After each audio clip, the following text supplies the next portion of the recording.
घर घर ही बकरा बना अपना भी यारो सरदर्द बकरा।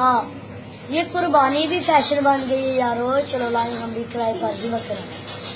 जदों कुर्बानी लई बकरे नू काया सी, खल नहीं लथी अजे टोला न मारा सी।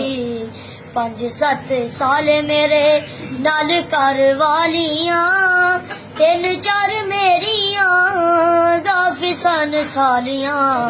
ते आके मेहमाना साडा कीता बुरा हाल सी, 30-40 नाल जेड़े बाल ले आए सी।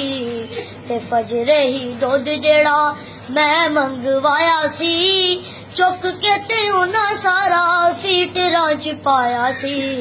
ते कहने लगे भाईजान गल सुनो आके, दुध साडे बालां नू दे मंगवा के।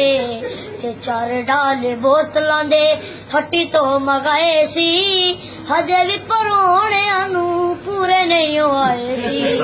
ते बकरे दा पूरा असी बकरा पका लिया, रोटी खाने नहीं मेहमानां नू बैठा लिया। ते पहली सट्टे उन्हां सारा सालन मकाया सी, रोटियां ले आओ भाईजान रौला उन्हां पाया सी।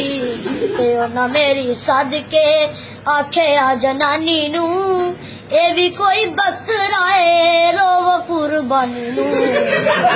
रख ले जिनाल ओजली भी लै गए, रब रख जांदी वारी सानू सियो कह गए। ते जांदी वारी कर दी कर गए सफाई सी, भुखिया रह के इंज कैफीद मनाई सी। वाह वाह वाह वाह।